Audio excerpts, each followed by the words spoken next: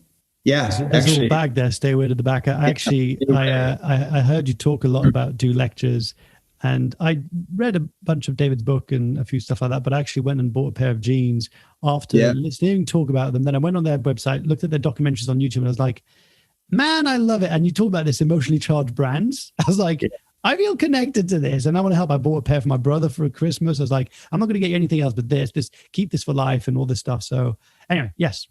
Oh, no, yeah, trust me. It's we all have a torrid love affair with Hyatt, David and Claire. But I think for me, I think there's an art form to building an amazing culture and brand and business that's being swallowed by this predictive outcome intoxication, and we're losing the soul of things. And so, yes, I'm an introvert. It's exhausting at the end of the day. Sometimes for me, I go home and I just want solitude. I need to recharge or whatever. Yeah. Or, but I feel all that's worth fighting for. And, you know, for me,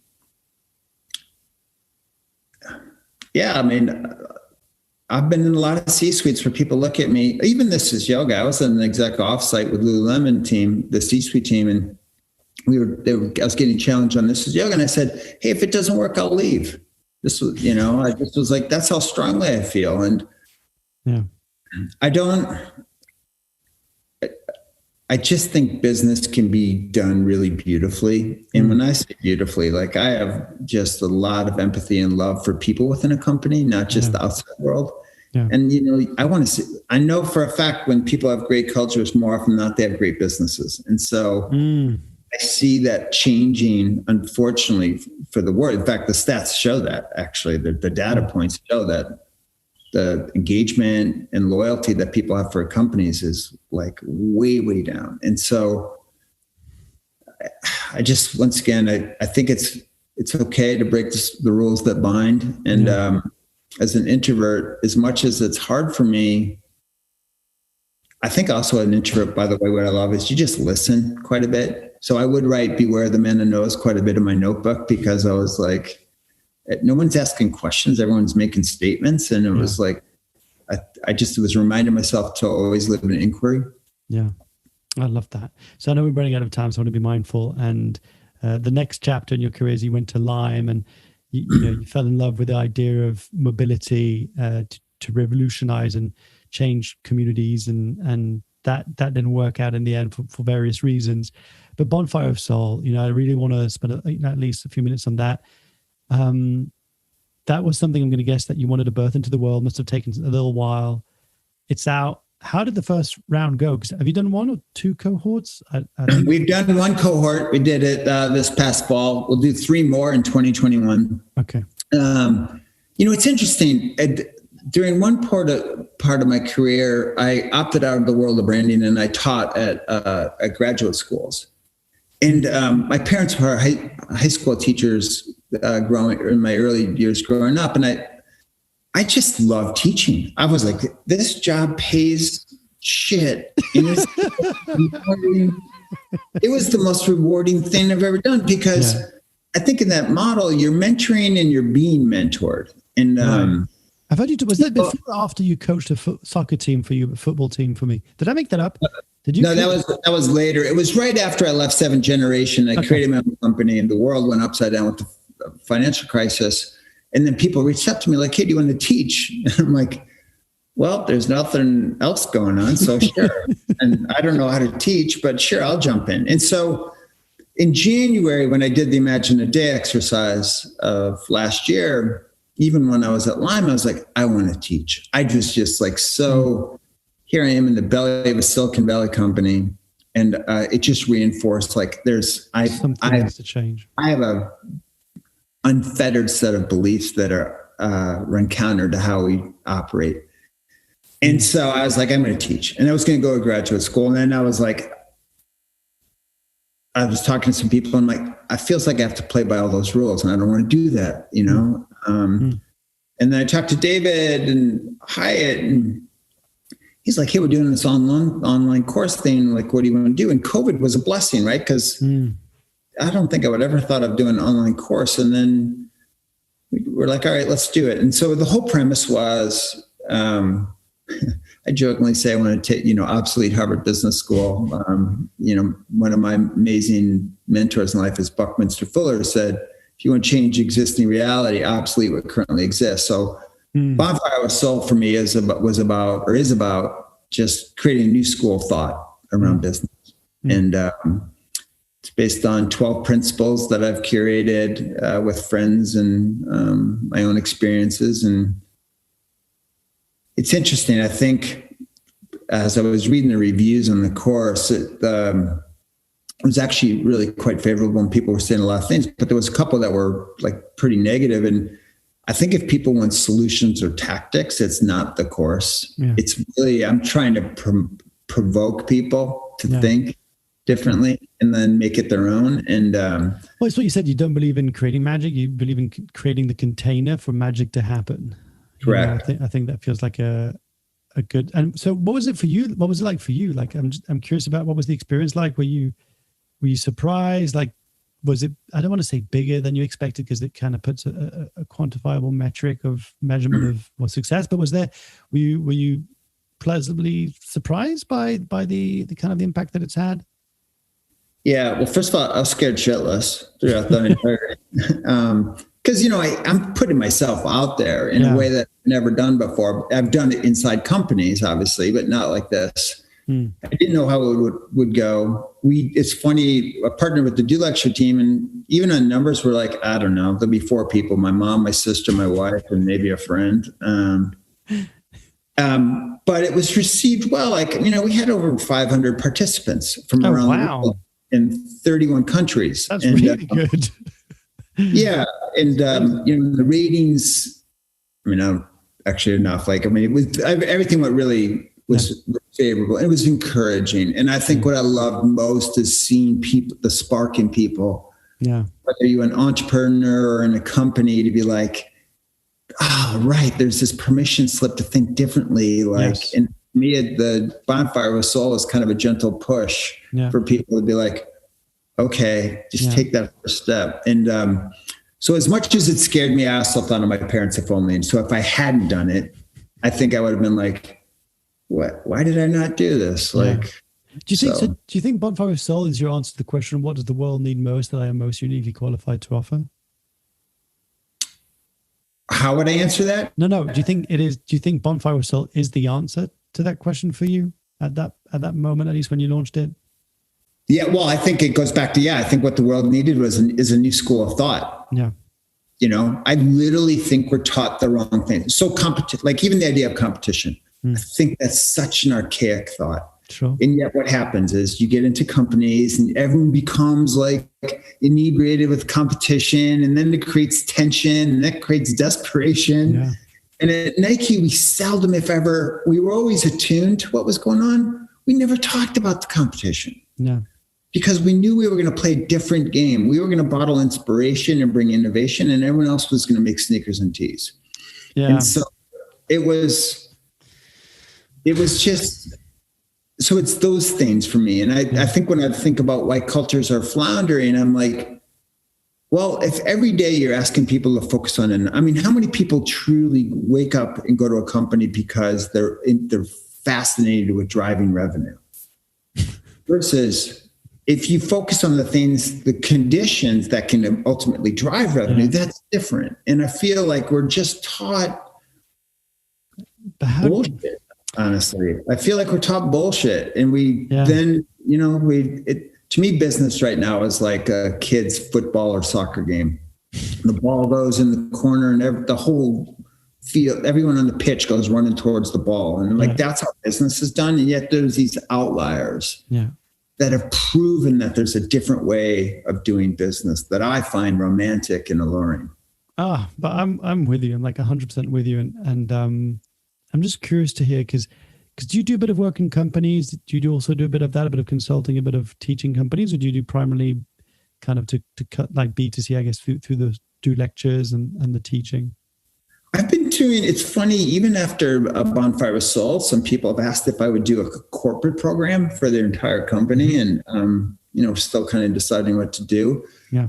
I love working with individuals. I love working with companies. I mean, even when I take board seats, I don't do it. I've never taken a board seat that pays. And so once again, I think my friends are like, that's not right. But I love, if I'm passionate about what they're doing, then I'll go in and I love to support that. Like 21C Hotels, which ultimately sold to Accor Hotel. That was fun as heck for me. But that level of work for all of us to think differently about this hotel chain, this boutique hotel, I love that. Because one of the reasons why I was asking this question, I think there's a selfish kind of reason behind it, is that I went off in a couple of years on this mission of kind of, I want to eradicate career misery in the workplace. That was kind of my mission. I don't know if you know the Movember Foundation, but I used to be country manager. I saw your background. I love that, by the way. Awesome. Yeah. Movember, by the way, is an amazing example of. Yeah. I was going to show you, but I can't really turn my camera, but I've got on my shelf next to me that it's like my shelf of inspiration. So I've got different brands like Hyatt. I've got, something from Hyatt there. I've got different things, and I've got my memorabilia of Movember, like one of the trophies and stuff that I won. But the reason why I was kind of naming that is throughout my history of working in companies, and I've been privileged to work for what you would probably consider people who are pretty like leaders in their field, whatever. Like my first job that I worked at INSEAD, it's a business school, and I'm at INSEAD, and these are people who get so much reputation paid to go and teach people how to do things efficiently. And I'm inside, I'm going, something's not right. Like how can we be teaching all this management, leadership, all this stuff, and yet inside we're not really walking the talk? Right. And then I joined kind of Movember, and look at, I think you'll probably be able to witness this. Doesn't matter how purpose-driven the organization is, where there's human, there's pain, and there's friction, and there's issues, and that's just how we are. So there's no perfect place. So I also internally realized that there was a few things like, hey, this is interesting. Like, and so I went off on this quest to kind of go off and try and transform, like a much gusto, like a bit like you, like I kind of left thinking that's it. I'm going to change the way that people show up. You know, there was a stat, 87% of employees feel emotionally disengaged from their workplace. And I thought that's mental. Like, how can you go to work every day thinking that this is great? Anyway, so I start doing this. And here's the thing, Duke. And I'm ashamed of saying this, and I am. I think I got disheartened. Like, I was falling against this kind of, yeah, but no, like, this is a true story, right? I would call up and I'd have the conversation, like usually CEOs or HR directors, that kind of stuff. And I'd say, you know, what are you currently doing for your people? And I would tell them, look, I have this belief that you'll only do best as your company when your people feel their best. And if they have to check themselves out when they walk into the door, you're never going to get the best version, like all this stuff. And they're like, yeah, that's fine. We've got that covered. I'm like, okay, cool. Like maybe they've got some other, you know, program. And they're like, oh, we have a wellness day once a year that, you know, we get them to do yoga and eat some fruit bowls. And I'm like, this is insane. And I just kept on, and my spirit got crushed. I think it was like this. I was hearing things. Oh no, we don't need to come and do this because people are going to start opening up about their problems. And we just don't have time for that. You know, and so I guess it's a confession that I went with that mission. I kind of fell against this one. I thought, well, maybe it's just too much of a beast. I guess what I'm secretly hoping is, what are some words of inspiration, Duke, that you have for people like me who would try to go off on this thing, meet resistance, felt a little bit disheartened to going, maybe I'm just too much of a naive, optimistic misfit, and the world's just not ready for this yet. Well, one, I would encourage a lot more misfits and circus freaks to join the world, because I think it would be a better place. But you know, what you share, Mark, is no different than, truthfully, myself. I think for a lot of other people, there's moments where you can be disheartened by the whole journey. I mean, I have a daily mantra, which is fearless, humble, and conviction. I need to be fearless, because in those moments where the cynicism and judgment wants to beat me down, I'm like, no, I got to be fearless. I want to be humble in the endeavor. I really want to approach things with a sense of humility. Mm. And then the conviction piece is a big piece, which is, my sense is you believe in something pretty powerfully. Mm. And I feel like the conviction piece for me is like, you know, anything great is hard. Mm. So like to go after something, you know, you want to be amazing in a certain trade. It's like, you just don't show up and that's work. There's the hard journey and there's pain involved. You know, I think that's the other thing that I learned that through a great yogi at Lululemon, which is, you know, contentment comes when there's joy, which is great, but also when you recognize the pain. Mm. And so I don't try to pretend it doesn't exist. I'm like, okay, it's there. And so the other thing for me then is, how can I swim downstream? So who can I partner with? Or what are, like, True Colors is this brewery that I'm an advisory board on that is reimagining business. And it's fueling me. It's a source of nutrition to be like, yeah, there's still these like amazing glimmers of light and hope out there that are like still going for it, like, still swinging for the fences. Yeah, fighting like hell. And so I think for me, and I imagine the same for you, is like, I don't know if like giving up is an option, you know? And I think like, because to your point, and I read that same survey, I can't imagine almost 9 out of 10 people going to work and not feeling engaged. Like that to me would be, you're just existing and you don't feel alive. Yeah. So it's a worthy endeavor, I think, to challenge the acceptance of the status quo, because truthfully, it is not working. And you could, I'm not a big data junkie, but man, when there's certain data out there, it's like hard not to be like, that is stunning. Yeah. And I remember I used to go on, you know, when I used to go on stage at companies, I say, the reason why I'm doing this is I want to help shape companies where my daughter and my son could go and work, and I would know they'd be taken care of even if I was gone and no longer here. You know, that was kind of why I was doing it. Yeah. But look, we're coming towards the end, and I just want to For those actually the little trivia, Duke's not your birth name. Is that right? Like I heard that somewhere that you... My real name is Scott, but I changed it when I was like, I think 9 years old. Yeah. Because there's another Scott in the classroom, I heard you say. Is that something like that? I'll make it quick. There were several Scotts in the class. Yeah. And the teacher said, pick a nickname for the school year because this is too crazy. And I went home and I watched the show that most people have never heard of called Gilligan's Island. It was a bunch of people who had been just deserted on an island. And one day a surfer guy washed ashore named Duke. And so I was like, I'm going with Duke. I love that. So look, before I ask you, one of my final questions, heartfelt acknowledgement, Duke. I just want to say thank you for showing up, because I was at a moment where I don't want to say like I lost hope, but I was kind of feeling like banging my head against this wall. I'm trying to see this world in a certain way. The world's telling me that you're insane and crazy and significant for thinking that. And then I come across your video where it's kind of like you articulated so beautifully, and the branding and the design and the storytelling and the narrative and the experience and just the energy and the spirit that you came from, of a place of service, and just, it's not about me. It's not about look how amazing and beautiful I am, but rather like, hey, I've got this crazy idea. Like, do you want to join me? Because I think we could do some cool stuff, together. So I just want to say thank you for that, because I know that it sparked something in me. It sparked something in 500 people, minus the 2-3 people who like, hey, it wasn't as technical as expected to be.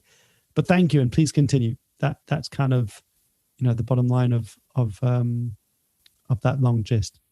I appreciate the kind words, Mark. And by the way, you answered your own question on what the world needs most when you said you want to eliminate misery from the corporate world or the business world. I mean, that's a hefty, beautiful endeavor. No, it really is, actually, because there is misery. And I think it's not about trying to make companies better, but like, how could you actually eliminate that?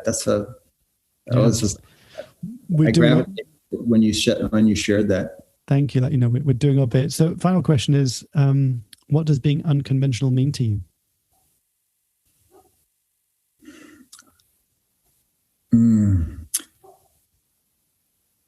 I think it means being true to self. Honestly, I think when you're unconventional, you're probably doing something because it feels so right, which also, probably connects to the fact that there's a trueness and authenticity in this effortless self element around it. Yeah. Love that so much. Duke, where can people find out more about you if they want to connect with you online, or if they want to find out about the next cohort of Bonfire of Seoul kicking off in 2021? Where's the best place to go and hang out?